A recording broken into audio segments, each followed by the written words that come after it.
नमस्कार दोस्तों। आज की वीडियो में हम बात करेंगे, यदि आप कोई पंचायत चुनाव लड़ना चाहते हैं, जैसे प्रधानी है, सदस्य का है, या फिर आपका जिला पंचायत का है, वीडीसी का है, ये कोई भी चुनाव लड़ना चाहते हैं, तो उसकी क्या प्रक्रिया होगी, कैसे आप अपना जो नामांकन कर सकते हैं और इसके लिए क्या क्या डॉक्यूमेंट्स की ज़रूरत होती है, वो सारा इस वीडियो में डिटेल में बताने वाले हैं। तो साथ साथ दोस्तों वीडियो थोड़ी लंबी हो जाएगी, वीडियो के साथ बने रहिए, एक एक जानकारी आपको दूंगा।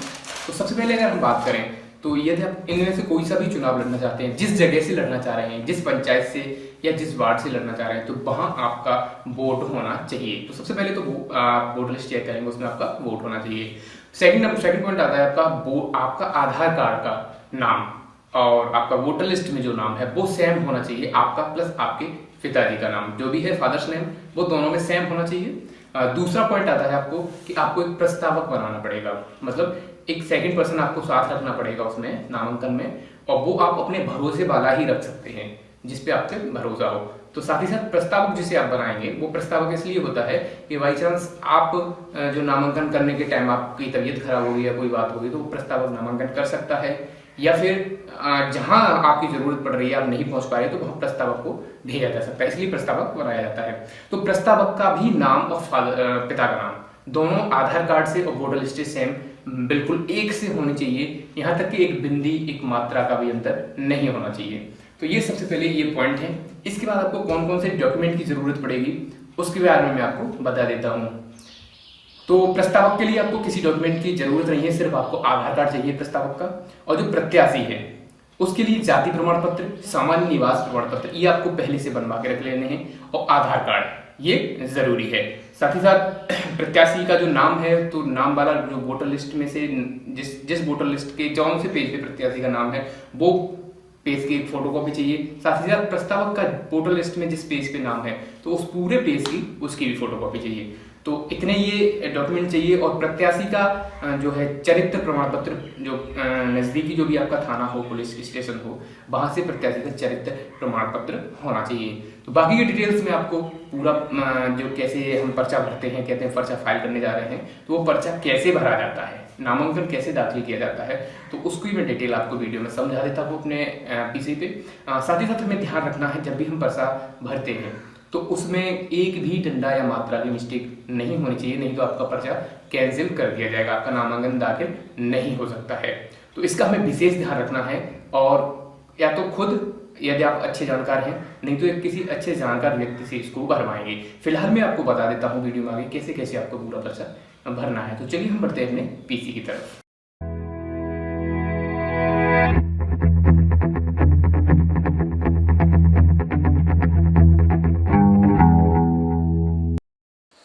तो जैसे कि दोस्तों हम जो पर्चा है वो खरीद लाएंगे अपने ब्लॉक से, जितने भी रेट में आपको मिले, जैसे जाति के हिसाब से मिलता है, जाति वर्ग के हिसाब से, तो जो भी मिलता है उसके हिसाब से खरीद लाएंगे। जैसे इस बार वैसे जो उच्च वर्ग के हैं उनके लिए 300 रुपये का था, जो निम्न वर्ग के हैं जैसे अन्य पिछड़ा वर्ग और एससी वगैरह, इनके लिए 150 रुपये का था।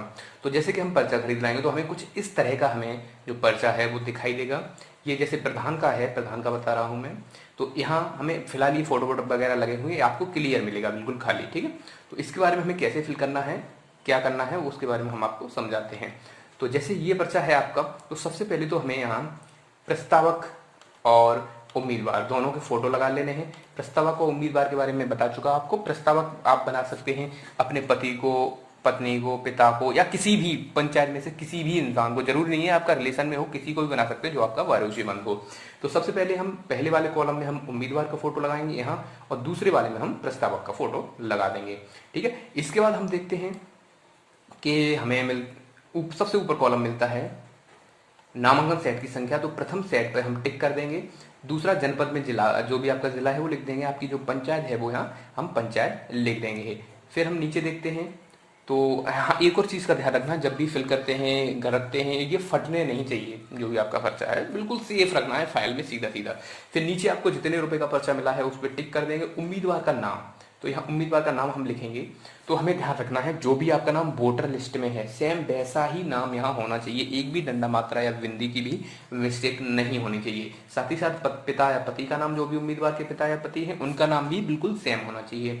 फिर नीचे उम्र जो भी है आपकी वोटर लिस्ट के हिसाब से वो यहाँ उम्र लिख देंगे। महिला पुरुष जो भी है वो टिक कर देंगे। यहाँ जाति पे टिक कर देंगे जिस वर्ग से हैं आप। यहाँ उम्मीदवार की जाति लिख देंगे नीचे।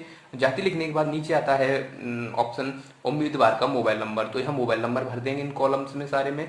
और यहाँ नीचे आधार नंबर, जो भी आधार नंबर है वो हम भर देंगे। इसके बाद आता है कि उम्मीदवार का पता, तो उम्मीदवार का गांव लिख देंगे और ग्राम पंचायत लिख देंगे यहाँ जो भी है, विकास खंड और तहसील और जिला, ये चीज हम फिल कर देंगे। इसके बाद ईमेल एड्रेस यदि आपका है तो सही है, नहीं है तो कोई दिक्कत नहीं, क्योंकि ये वैकल्पिक है, यहाँ भर भी सकते हैं नहीं भर सकते। फिर नीचे आता है ग्राम पंचायत की निर्वाचन नामावली में उम्मीदवार की क्रम संख्या, तो उम्मीदवार की क्रम संख्या क्या है इसके बारे में हम बात करते हैं। तो क्रम संख्या हमें मिलेगी वोटर लिस्ट में, तो हम अपनी वोटर लिस्ट ओपन कर लेते हैं। तो जैसे हमें एक और चीज का ध्यान रखना है, जो भी उम्मीदवार है, तो जैसे वोटर लिस्ट में हम सोनू को भी यहाँ उम्मीदवार बना रहे हैं, तो सोनू के स्टार्टिंग से लेके और एंड तक जो भी लाइन है उस पर हम हाईलाइटर से येलो कर देंगे पूरे को, और उसके आगे लिख देंगे प्रत्याशी, और जिसे हम प्रस्तावक बना रहे हैं उसके ऊपर भी हाईलाइटर कर देंगे और उसके आगे लिख देंगे प्रस्तावक पेन से। ठीक है, दोनों को हम वोटर लिस्ट में दिखाई देना चाहिए साफ साफ। यदि प्रस्तावक दूसरे पेज पे है तो दोनों पेज हम लगा सकते हैं। ठीक है, तो इस तरह से हमने कर लिया। अब उसमें पूछा था कि उम्मीदवार की क्रम संख्या, तो हम देखेंगे जो भी हमने प्रत्याशी बनाया है उसके आगे ये क्रम संख्या सबसे पहले लिख रही है 416, तो हमें अपने पर्चा में यहाँ पे भर देना है 416। इसके बाद हमें पूछा है मतदान स्थल, तो ये मतदान स्थल या भाग संख्या ये भी हमें उसी से मिलेगी, वोटर लिस्ट से मिलेगी। तो हम देख लेते हैं, सबसे ऊपर जाएंगे कॉर्नर में, तो यहाँ मिलेगा हमें मतदान स्थल 32 जूनियर हाई स्कूल भोजपुर कक्ष संख्या 1।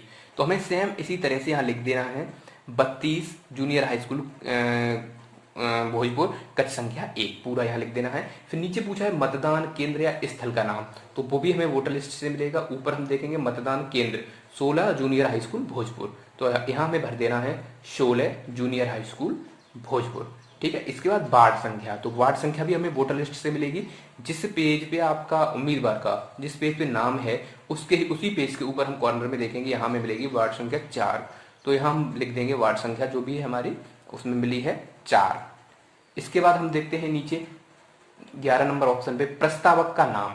अब जो भी हमने प्रस्तावक बनाया है उसका नाम भी सेम जैसा वोटर लिस्ट में है वैसा ही हम लिखेंगे। जैसे कि हमने अपनी में बनाया है इस वोटर लिस्ट में प्रस्तावक नीचे दिनेश सत्यप्रकाश, इसकी क्रम संख्या है 429, तो हम यहाँ लिख देंगे दिनेश, पिता का नाम सत्यप्रकाश और क्रम संख्या 419। अब मतदान स्थल या भाग संख्या, तो इसको भी हमें देखना है, क्या पता आपका जो प्रस्तावक है वो दूसरे पेज पे हो, उसकी मतदान संख्या अलग हो केंद्र संख्या, तो मतदान स्थल वही इसमें भी वही है जो 32 जूनियर हाई स्कूल भोजपुर कक्ष संख्या 1, तो हम यहाँ लिख देंगे 32 जूनियर हाई स्कूल भोजपुर कक्ष संख्या 1, और मतदान केंद्र का नाम हम ऊपर वोटर लिस्ट में देख लेंगे, वही है आपका 16 जूनियर हाई स्कूल भोजपुर, तो यहाँ हम लिख देंगे 16 जूनियर हाई स्कूल भोजपुर।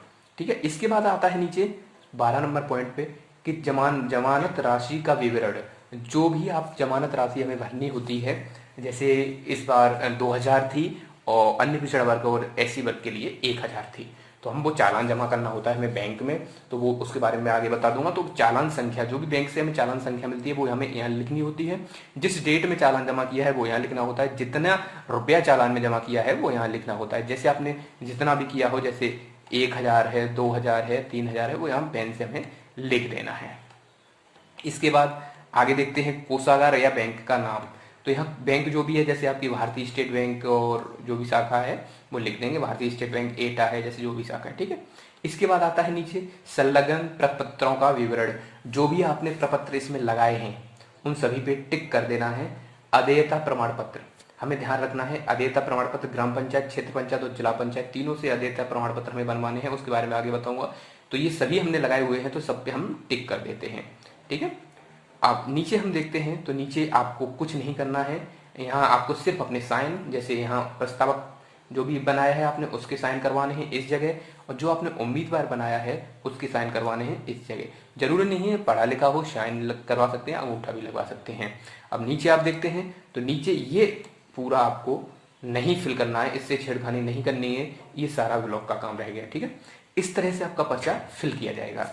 तो और ये ऊपर जो मोहर लग रही है ये हमें कलेक्ट्रेट से, कचहरी से हमें इस पे मोहर लगवानी है, नोटेरी करवानी है पूरे पर्चे की।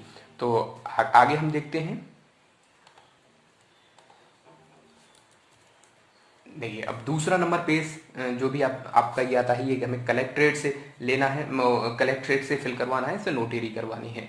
तो इसमें हमारा चल अचल संपत्ति का विवरण दिया हुआ होता है पूरा, कि हमारे पास कितनी नगद संपत्ति है, कौन कौन से वाहन हैं, ठीक है, कितने जेवरात हैं, वो सब वहीं से वो भर देंगे।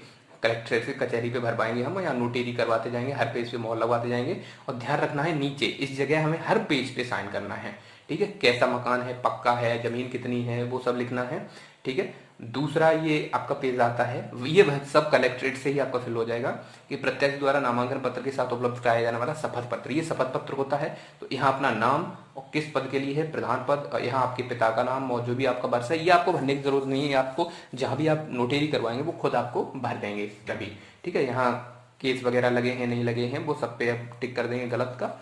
इसके बाद आपका तीसरे नंबर पेज पे आता है जो आपकी शैक्षिक योग्यता है या नहीं है, यहाँ हाँ लिख देंगे। इसके बाद हम कितनी है, प्राइमरी है, हाई स्कूल, इंटरमीडिएट, स्नातक जो भी है, कौन कौन सी सन में किया है, कौन से कॉलेज से किया है, वो कॉलेज का नाम फिल कर देंगे, ठीक है। और फिर आगे हम बढ़ते हैं। तो आगे आपका जो भी मकान का विवरण फिर आएगा कि पक्का मकान है, कितने रुपए का है, और इसी तरह से आगे वो सब नोटरी वाले आपका फिल करते जाएंगे। अब मेन पॉइंट आता है चालान का। तो ये चालान हम ऑनलाइन निकलवा लेंगे या फिर हम ब्लॉक से ही ले लेंगे। तो ये चालान हमें ब्लैंक मिलेगा। यहाँ हम क्या करेंगे, सबसे पहले यहाँ आपको इस ऑप्शन में कि किसके लिए ये जो धनराशि है जमा की जा रही है, तो अपना नाम और यहाँ पिता का नाम, सन ऑफ, जैसे हमारा था सोनू और हमने प्रत्याशी बनाया था सोनू श्रीचंद। तो यहाँ हम करेंगे सोनू सन ऑफ श्रीचंद्र, ग्राम पंचायत जो भी है आपकी, थाना ग्राम पंचायत, पोस्ट और थाना और एक जिला जो भी है आपका वो लिख देंगे, ठीक है। फिर यहाँ कुछ नहीं करना हमें भरना। फिर जमानत राशि का पूर्ण विवरण, प्रधान पद हेतु या फिर बीडीसी मेंबर पद हेतु या फिर जिला पंचायत सदस्य पद हेतु, चालान राशि जो भी आप जमा करेंगे, जैसे 1000 है 1000 यहाँ जमा करनी है। यहाँ आपको फिर कुछ नहीं, लास्ट में धनराशि भी 1000 यहाँ जमा करके यहाँ अपने साइन कर देना है। फिर नीचे आपको जो चालान संख्या हमने पर्चा में भरी थी वो ये चालान संख्या है D300322, ये आपकी चालान संख्या है, ठीक है। चालान राशि ये होगी और डेट आपकी जो भरी जाती है वो डेट ये होगी 3 अप्रैल 2021, और जो भी आपकी शाखा है भारतीय स्टेट बैंक मुख्य शाखा एटा, इस तरह से हमें उसमें भर देना है। आगे हम देखेंगे तो अब हमें अदेयता प्रमाण पत्र, जैसे आपने हमने देखा था पर्चा में सबसे पहले मांगा गया था ये इस जगह अदेयता प्रमाण पत्र, ग्राम पंचायत, क्षेत्र पंचायत और जिला पंचायत, इस पे हमें भरना है। इनसे अदेयता प्रमाण पत्र लेना है तो हमें देखना है, सबसे पहले हम देखेंगे तो ये अदेय प्रमाण पत्र ये हमें मिला है ग्राम पंचायत से। ये ग्राम पंचायत के जो भी ग्राम विकास अधिकारी हैं उनसे अपने नाम का, मतलब ये अदेय प्रमाण पत्र होता है, आपका कोई भी कर या कोई भी देय बाकी तो नहीं है ग्राम पंचायत पे, तो हमारे पास नहीं है, तो हमें इस तरह से ग्राम विकास अधिकारी से बनवा लेना है अपने नाम का। और आगे हम देखते हैं क्षेत्र पंचायत, जो क्षेत्र पंचायत का है वो हमें खंड विकास अधिकारी की ऑफिस में जाके वहां से ये अपना नाम पता जो भी है भरवा के बनवा लेना है। तीसरा आपका है अदेय प्रमाण पत्र जिला पंचायत से, तो अपर मुख्य अधिकारी जो जिला पंचायत में बैठा होता है वहां से हमें इसे बनवा के और भरवा के ले आना है, ठीक है। इन सब की फोटोकॉपी, एक एक फोटोकॉपी आपके पर्चा के साथ लगनी है। इसके बाद आपका है ये, यदि सहकारी बैंक में आपका खाता चल रहा है, जैसे खाद वगैरह लेते हैं, तो वहां से भी हमें कुछ रुपए जमा करके ये रसीद ले आनी है, ठीक है। आगे हम देखते हैं तो ये उसी रसीद की दूसरी कॉपी है सहकारी बैंक वाले की, ठीक। अदेय प्रमाण पत्र ये और एक आपको सहकारी बैंक से भी ले आना है यदि आपका सहकारी बैंक में खाता चल रहा है तो, ठीक है। आगे हम देखते हैं तो हमें इन सारे प्रमाण पत्रों की एक एक कॉपी फोटो लगानी है, फोटोकॉपी, साथ ही साथ इसका डिस्क्रिप्शन में भी मैं लिख के दे दूंगा आपको। तो ये आपके 6 प्रमाण पत्र हैं, तो इनकी 6 की कॉपी, एक एक कॉपी लगेगी। इसके बाद आपकी एक आधार कार्ड की कॉपी लगेगी, फोटोकॉपी, और एक आधार कार्ड की फोटोकॉपी के साथ जाति प्रमाण पत्र की फोटोकॉपी, सामान्य निवास प्रमाण पत्र की फोटोकॉपी, पुलिस द्वारा बने चरित्र प्रमाण पत्र की फोटोकॉपी, और जिस वोटर लिस्ट प्रत्याशी के नाम वाला वोटर लिस्ट का जो पेज है उसकी फोटोकॉपी, और साथ ही साथ प्रस्तावक के जो नाम वाला पेज है उसकी फोटोकॉपी, या फिर दोनों का एक ही पे है तो एक ही की फोटोकॉपी लग जाएगी, और प्रस्तावक के आधार कार्ड की फोटोकॉपी। इतनी हमें फोटोकॉपी साथ लगानी है। और बाकी यदि आपको कोई भी दिक्कत हो रही है पर्चा भरने से संबंधित तो नीचे कमेंट करिए, मैं आपको उसका जल्द ही जवाब दूंगा। और डिस्क्रिप्शन में देख लीजिए, वहाँ मैं सारी डिटेल दे दूंगा कौन कौन से मैं प्रमाण पत्र बनवाने हैं, कैसे बनवाने हैं, क्या करवाना है। तो साथ ही साथ ये जो अदेय प्रमाण पत्र बनवाएंगे इनका आपको कुछ चार्ज भी देना पड़ेगा, जगह जगह वो निर्धारित होता है उनके हिसाब से, ऑफिस के हिसाब से। जैसे ये जिला पंचायत वाला है तो इसका 500 रुपये है, तो इसी तरह से आपको चार्ज देना होगा। तो ज़्यादा खर्चा नहीं आता, लगभग 5,000 रुपये के करीब मान लीजिए पर्चा भरने में आपका। तो उम्मीद है दोस्तों कि आपको वीडियो समझ में आई होगी, एक एक चीज़ समझ में आ गई होगी। फिर भी कोई दिक्कत है तो नीचे कमेंट करिए। चलिए दोस्तों, फिलहाल वीडियो में इतना ही, अगली बार फिर मिलेंगे किसी नए टॉपिक के साथ।